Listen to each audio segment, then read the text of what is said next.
Hello everyone, welcome to our channel Current Affairs Updated. This is me Madhu Joshi and today we are going to start our chapter number 4 that is Change and Development in Rural Society. तो जैसे कि आपने 11th में भी complete किया कि किस तरीके से जो फैक्टर्स हैं वो रूरल सोसाइटी में अलग है, अर्बन सोसाइटी में अलग है। आज हम इस चैप्टर में बात करेंगे किस तरीके से जो अग्रेरियन सोसाइटी है वो किस तरीके से सोशल फैक्टर्स को होल्ड करके रखती है, उसको हमें किस तरीके से पढ़ना है, राइट। किस तरीके से अर्बनाइजेशन के साथ बहुत सारे चेंजेस आए रूरल सोसाइटी में, ठीक है। इस तरीके की बहुत सारी चीजें जैसे इंटरनेशनल रिलेशंस कैसे बने, लैंड रिफॉर्म्स क्या थे, ठीक है। सो ये सब चीजें आज हम इस चैप्टर में कंप्लीट करेंगे। तो आइए इस चैप्टर को स्टार्ट करते हैं। So hello everyone, today we are going to start our next chapter that is change and development in rural society and this is me Madhu Joshi। तो जैसे कि हमने लास्ट 3 चैप्टर्स जो कवर किए हैं, structural change, cultural change, the story of Indian democracy, ये chapters काफी basic रहे हैं। इसी तरीके से ये चैप्टर भी काफी बेसिक है। अगर आप इसको एक बार अच्छे से रीड कर लेते हैं तो आपका ये चैप्टर अच्छे से कंप्लीट हो जाएगा। तो आइए इस चैप्टर को स्टार्ट करते हैं। Change and development in rural society. So what do you mean by rural society? Rural society, actually we are talking about villages, right? The system in villages, the population of the village, the factors affecting the village society, community, right? So this is called rural society. And ये बोलते हैं कि rural society के अंदर जो सबसे main है वो क्या है? एग्रीकल्चर। सो एग्रीकल्चर वहां पर सिर्फ एक एक्टिविटी नहीं है, सिर्फ एक ऑक्यूपेशन नहीं है।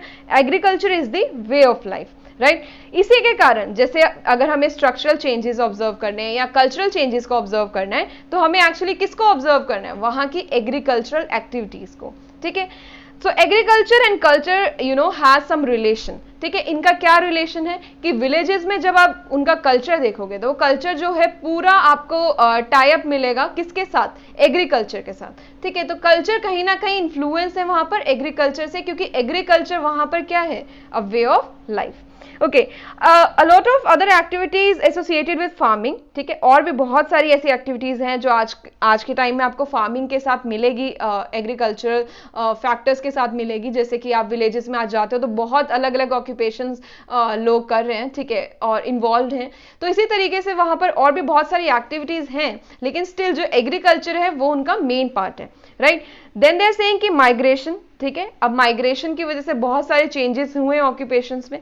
तो इसी तरीके से they are providing you an introduction कि रूरल सोसाइटी में किस तरीके से चेंजेस आ रहे हैं, रूरल सोसाइटी में क्या चीजें चेंज हो रही हैं, किस तरीके से जो फैक्टर्स हैं वो इन्फ्लुएंस कर रहे हैं। Okay, so next is they are saying कि agrarian structure, caste and class in rural India. Okay, so caste और क्लास का बहुत इंपॉर्टेंट रोल है, क्योंकि वो बोलते हैं कि कुछ लोग ऐसे हैं जिनके पास लैंड है, ठीक है, कुछ लोग ऐसे हैं जो दूसरों के लैंड पे वर्क कर रहे हैं, ठीक है, जो लेबर है।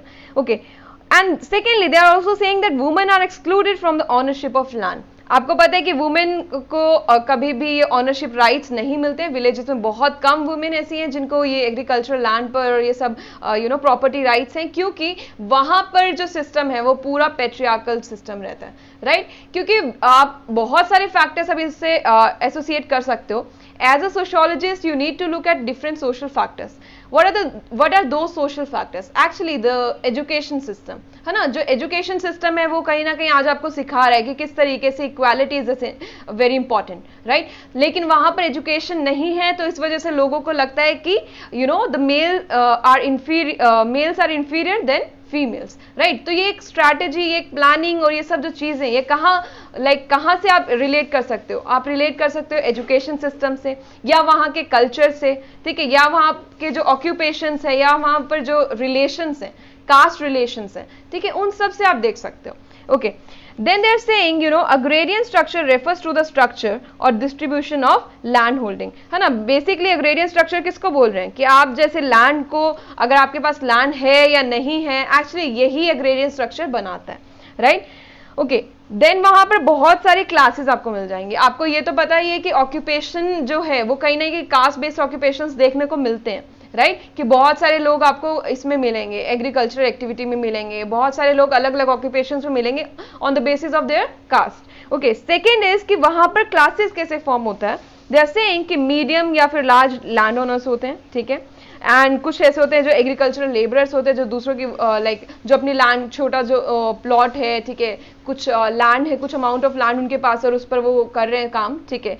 थर्ड इज कि टीनेंट्स जो दूसरों के लैंड पर काम कर रहे हैं और उनको वेजेस भी इतना नहीं अच्छा मिल रहा है, ठीक है। ये सब फैक्टर्स हैं, जो ये सब क्लासेस हैं एक्चुअली, जो इस एग्रीकल्चर की वजह से वहां पर फॉर्म होता है, ठीक है। चाहे वो एग्रीकल्चरल लैंड की बात हो, चाहे वो एग्रीकल्चरल एक्टिविटी की बात हो, चाहे लेबर की बात हो, राइट। इससे क्या प्रोड्यूस हो रहा है? क्लास प्रोड्यूस हो रहा है।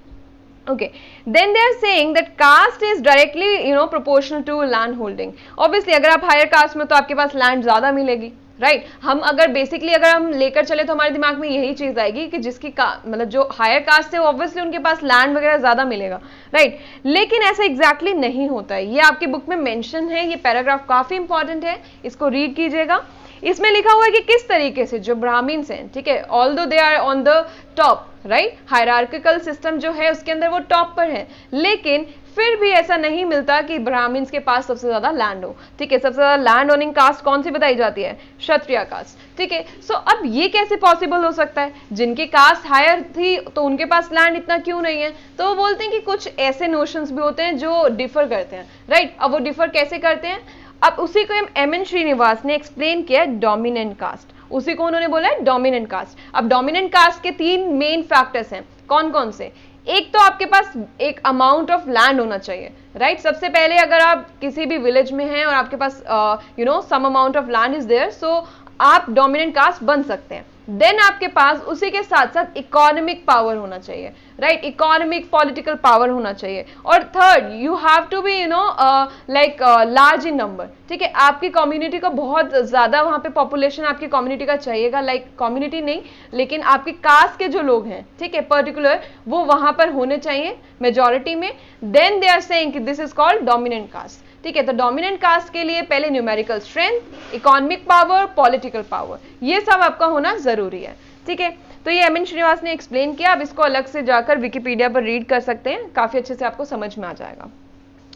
देन दे आर सेइंग कि बहुत सारे लैंड रिफॉर्म्स हुए। Now they are talking about the period which is colonial period and the period which after the independence. Okay, so कहते हैं कि लैंड रिफॉर्म्स का बहुत इम्पैक्ट पड़ा है, ठीक है। ऑब्वियसली बहुत अलग अलग इम्पैक्ट थे, आप देख सकते हो कि किस तरीके से किस एक्ट का किस लैंड रिफॉर्म्स का क्या इम्पैक्ट पड़ा, ठीक है। तो बोलते हैं कॉलोनियल पीरियड में क्या हो रहा था एक्चुअली, कि जो फार्मर्स थे they were oppressed, okay. So zamindari system exploited the farmers obviously, because वहां पर जो टैक्स सिस्टम था, ये जो सब सिस्टम थे, ये कहीं ना कहीं फार्मर्स को एक्सप्लॉइट कर रहे थे, ऑप्रेस कर रहे थे। ये सब चीजें कॉलोनियल पीरियड में देखने को मिलती हैं। सेकेंडली, इंडिपेंडेंट इंडिया में क्या देखने को मिलता है, कहते हैं कि 1950s से 1970s के बीच में लैंड रिफॉर्म्स आए। अब लैंड रिफॉर्म्स में जैसे सबसे पहले तो उन्होंने बोला कि जमींदारी सिस्टम को खत्म करो, ठीक है, बिकॉज टैक्सेस और ये सब जो इंटरेस्ट रेट्स ये सब हैं, ये पे नहीं कर पा रहे थे फार्मर्स, और इसकी वजह से काफी ज्यादा एक्सप्लॉइट हो गए थे। देन उन्होंने बोला कि tenancy abolition and regulation act और लैंड सीलिंग एक्ट, ये कुछ एक्ट्स आपकी बुक में गिवन है, आप इसको रीड कीजिए, आप इसको अलग से रीड कीजिए, ठीक है। ये काफी इंपॉर्टेंट है अगर आप यूपीएससी की प्रिपरेशन कर रहे हैं। सो वहां से आपको पता चलेगा किस तरीके से क्या इंपैक्ट पड़ रहा था, किस तरीके से जो रूरल सोसाइटी है उसमें चेंजेस आ रहे थे, राइट। क्योंकि ये जो लैंड रिफॉर्म्स है ये कहीं ना कहीं बेनिफिशियल भी थे, ऑन द सेकेंड लाइक ये बेनिफिशियल नहीं भी थे, ठीक है। बहुत सारी चीजें चेंज करने की वजह से जो प्रोडक्टिविटी है वो कहीं ना कहीं लो हो गया, ठीक है, और जो हमारा इकोनॉमिक ग्रोथ है वो कहीं ना कहीं स्लो होता गया, ठीक है। ये सब चीजें आपको देखने को मिलेंगे, okay. Then they are saying the green revolution in its social consequences. अब ग्रीन रेवोल्यूशन के बारे में आपने बहुत बार पढ़ा होगा, ठीक है। जब हम बचपन से ये चीजें सिखाई जाती हैं, बताई जाती है ग्रीन रेवोल्यूशन का क्या इम्पैक्ट पड़ा, ठीक है, 6th-7th में होता है ये, राइट। सो आप उधर से भी पढ़ सकते हैं, और आप इसको विकिपीडिया पर जाकर अगर आपको इस चीज के बारे में नहीं पता है तो प्लीज इसको सर्च करो, इसके बारे में पढ़ो, बहुत सारे फैक्टर्स आपको देखने को मिलेंगे, ठीक है। और ग्रीन रेवोल्यूशन की वजह से बहुत मेजर चेंजेस आए थे सोसाइटी में, जो सोशियोलॉजिकली काफी इंपॉर्टेंट है, राइट। जो सोशल लाइव्स हैं उन पर क्या इंपैक्ट पड़ा ये काफी इंपॉर्टेंट है ये देखना, right. Second is agricultural modernisation. So green revolution में बेसिकली हो क्या रहा था, उसको क्या बोलते हैं हम, एग्रीकल्चरल मॉडर्नाइजेशन, कि वी वर यूजिंग जो फर्टिलाइजर्स हैं, ठीक है, HIV सीड्स हैं, ये सब हम यूज कर रहे थे, तो इससे एक नया मॉडर्न एग्रीकल्चरल एक्टिविटी हम बना रहे थे। अब मॉडर्नाइजेशन की वजह से बहुत सारी चीजें हम करना चाहते थे, हम चाहते थे कि जो एग्रीकल्चरल पार्ट है वो सेल्फ सफिशिएंट हो जाए उसमें लोग, राइट, वो खुद के लिए प्रोड्यूस कर पाए, खुद का जो सर्वाइवल है वो बेस्ट हो पाए, राइट। ये सब चीजें हमने सोची। लेकिन उसके बहुत सारे नेगेटिव इम्पैक्ट्स भी हुए। अब नेगेटिव इम्पैक्ट्स में क्या हुआ कि जो लार्ज फार्मर्स थे या जो मीडियम लार्ज फार्मर्स थे उनको ज्यादा बेनिफिट मिला इस चीज से, राइट, क्योंकि जो स्मॉल फार्मर्स थे एक्चुअली वो तो फर्टिलाइजर्स, पेस्टिसाइड्स ये सब खरीद ही नहीं पा रहे थे, राइट। तो मेजरली इसने किसको हेल्प किया, जो मीडियम या फिर लार्ज फार्मर्स थे। ओके, सो ये एक नेगेटिव इम्पैक्ट रहा। कहीं ना कहीं ऑब्वियसली जब आपके लिए सोशियोलॉजी के लिए क्या इंपॉर्टेंट है, यहाँ पर ये देखना कि किस तरीके से जो क्लास फॉर्मेशन है वो चेंज हो रहा था, ठीक है। उसमें कैसे चेंज आ रहा था, इनइक्वालिटीज प्रोड्यूस हो रही थी, राइट। जो मीडियम पहले से मीडियम और लार्ज फार्मर्स है उनको और बेनिफिट होता गया और वो और भी रिच होते गए, राइट। लेकिन यहाँ पर जो दूसरी साइड में जो स्मॉल फार्मर्स थे वो और भी पुअर होते गए, राइट। ये कार्ल मार्क्स ने काफी अच्छे से एक्सप्लेन किया। इसके लिए एक टर्म भी है, आप मुझे कमेंट सेक्शन में कमेंट करके बताना कि वो कौन सी टर्म है जिसमें जो रिच है वो रिचर होते जा रहे हैं और जो पुअर है वो पुअर होते जा रहे हैं। ओके, नेक्स्ट इज ट्रांसफॉर्मेशन बहुत हो रहा था उस टाइम पे। क्या क्या ट्रांसफॉर्मेशन देखने को मिलती है, क्या तो जो पेमेंट है वो पहले ग्रेन्स में होती थी अब कैश में होने लगी, ठीक है। जो लेबरर्स है वो फ्री हो गए, ठीक है। कहीं ना कहीं जो हेरिडेटरी रिलेशनशिप्स थे कि आप हमारे लिए काम करोगे, ये पर्टिकुलर कास्ट जो ये पर्टिकुलर फार्मर्स की जो फैमिली है वो इसी के लिए काम करेगी, वो सब थोड़ा फ्लेक्सिबल हो रहा था, right. Then they are saying कि पैट्रोनेज टू एक्सप्लॉयटेशन, कि पहले हम पैट्रोनेज, अब दूसरा साइड क्या हो गया था, एक्सप्लॉयट करने लग गए थे। जितना ज्यादा कमर्शियलाइजेशन हो रहा था उतना ज्यादा एक्सप्लॉयटेशन बढ़ रहा था। ये जैन ब्रेमन ने बोला है और ये काफी अच्छा रेफरेंस है, अगर आप इसको कहीं भी लिखोगे तो काफी अट्रैक्टिव लगेगा, राइट। तो इस तरह की चीजें नोट किया करो। Okay, so then rural structure was altered by agricultural development, ठीक है। अब रूरल स्ट्रक्चर बहुत ज्यादा ऑल्टर किया गया, कैसे, रूरल एग्रीकल्चरल डेवलपमेंट की वजह से। अब एग्रीकल्चरल डेवलपमेंट के साथ साथ उसमें और क्या क्या चेंजेस आए, बोलता है हायर एजुकेशन, ठीक है, ये स्टार्ट हुआ, कॉलेजेस स्टार्ट हुए, व्हाइट कॉलर ऑक्यूपेशंस लोग अपनाने लगे, राइट। तो कहीं ना कहीं आप क्या एक्सपैंड कर रहे हो, you are expanding urban middle class, right. अब अर्बन में आपको जाना पड़ेगा हायर एजुकेशन के लिए और ये सब चीजें, जो इनका इम्पैक्ट है वो क्या है कि कहीं ना कहीं मिडिल क्लास जो था वो इंक्रीज कर रहा है। और ये काफी इंपॉर्टेंट एक्सपेक्ट है, जो आपका मिडिल क्लास है, काफी इंपॉर्टेंट कंसेप्ट है, क्योंकि आज की सोसाइटी में जो कंज्यूमर सोसाइटी बन गया है, राइट, इसके अंदर जो मिडिल क्लास फॉर्मेशन है वो काफी इंपॉर्टेंट है। Okay, then they are saying कि यूपी बिहार में आपको ये चेंजेस कम देखने को मिलेंगे, वहां की पॉपुलेशन में ये सब चेंजेस नहीं आए थे। लेकिन अगर आप केरला में देखो तो वहां पर बिल्कुल एक डिफरेंट फेज था, ठीक है। वहां की जो एक्टिविटीज थी वो बिल्कुल डिफरेंट थी, वहां पे मिक्स इकोनॉमी थी, वहां पर एग्रीकल्चर के साथ साथ बहुत अलग अलग एक्टिविटीज भी की जाती थी, ठीक है। तो ये थोड़ा सा उन्होंने केरला से बताया है और इसमें बहुत एग्जाम्पल्स दिए हैं, केरला, बिहार, पंजाब, हरियाणा, है ना। इन सब स्टेट्स का आप थोड़ा थोड़ा रीड करोगे तब इसको मार्क कर लेना, ये काफी इंपॉर्टेंट है और काफी अच्छे से आपको आगे काम आएगा। ओके, सो उसके बाद इन्होंने बोला सर्कुलेशन ऑफ लेबर, ठीक है। सर्कुलेशन ऑफ लेबर मैं बता चुकी हूँ कि किस तरीके से अब जब बहुत ज्यादा हम डिपेंडेंट होने लगे पेस्टिसाइड्स, फर्टिलाइजर्स पर, और जब हमने देखा कि अर्बन एरियाज में फैक्ट्रीज, इंडस्ट्रीज ये सब इंक्रीज कर रहा है, ठीक है, और एग्रीकल्चरल थोड़ा डिक्लाइन कर रहा है, तब हमने देखा कि किस तरीके से कमर्शियलाइजेशन हुआ लेबर का, ठीक है। अब लेबर जो है वो सेल करने लगे। अब ये कार्ल मार्क्स का जब हम कंसेप्ट करेंगे तो काफी अच्छे से कवर करेंगे कि किस तरीके से जो लेबर है वो सेल करने लगे, अब कमर्शियलाइज कैसे हुआ, राइट। आप थोड़ा सा इसको रीड कर सकते हैं नेट से। देन माइग्रेंट एग्रीकल्चरल लेबर, क्योंकि अब माइग्रेंट वर्कर्स हो गए थे, क्योंकि अब वो माइग्रेट कर रहे थे ना, बिकॉज उनको काम की जरूरत थी, ठीक है। कहीं ना कहीं उनको अर्बन एरियाज में अपॉर्चुनिटी दिख रही थी, तो इसलिए वो माइग्रेट भी कर रहे थे, और एग्रीकल्चर क्योंकि डिक्लाइन करता जा रहा था, ये भी वन ऑफ द रीजन था, ठीक है। तो कहते हैं इसमें लैक ऑफ जॉब सिक्योरिटी रहेगा, हमेशा ही रहेगा, क्योंकि आप माइग्रेट होकर किसी दूसरे प्लेस पर जा रहे हो जहां पर आप लाइक एक कॉन्ट्रैक्ट फार्मिंग जो थी वो स्टार्ट हो गई थी, एक कॉन्ट्रैक्ट जो डील्स थी वो स्टार्ट हो गई थी। तो कहीं ना कहीं आप कुछ टाइम के लिए काम करोगे और देन आपको वापस आना पड़ेगा, तो कहीं ना कहीं इसमें जॉब सिक्योरिटी जो है वो नहीं रहता है, राइट। सो इसको उन्होंने बोला है फुट लूज लेबर, ठीक है, जिसमें लाइक जो लेबर है वो एक जगह पर नहीं रहता है, वो अलग अलग जगह पर मूव करता रहता है।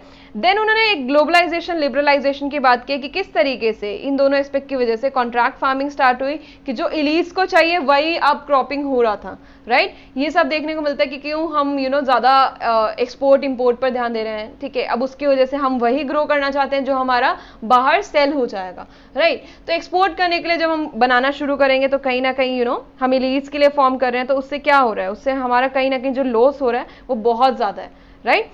सो एंट्री ऑफ मल्टीनेशनल्स, ये भी हुआ था कि मल्टीनेशनल्स कंपनीज आई, उन्होंने बाय किया और अलग अलग लोग जो हैं वो एग्रीकल्चरल एक्टिविटी ना करके अब अलग अलग जगह जाने लगे। ओके देन इसकी वजह से, क्योंकि बहुत ज़्यादा लोग लाइक अलग जगह पर नहीं जा सकते थे, और बहुत सारे और भी फैक्टर्स हैं कि जिसकी वजह से सर्वाइव नहीं कर पा रहे थे, जो इंटरेस्ट है या फिर जो ग्रोइंग टेक्नोलॉजी है उसके साथ नहीं चल पा रहे थे, जिसको हम कल्चरल लैग बोलते हैं, right.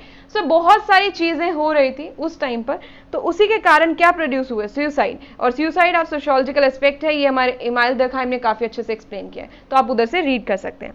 Okay, so thank you for watching this, please do like share and subscribe. And I know कि हम अभी इसको कंटिन्यू अच्छे से नहीं कर पा रहे, रेगुलर जो वीडियोस आपको नहीं मिल रही है, but really sorry for this, because अभी जो कोरोना है, ठीक है, इसको हम कोविड-19 को फेस कर रहे हैं और काफ़ी डिफिकल्ट सिचुएशन है, बट आई होप कि अभी हमारा ये जो सीरीज है कंटिन्यू रहेगा। Okay, so thank you for watching this, and also you can subscribe to our paid courses through the website, please check our website for the paid course. Thank you so much.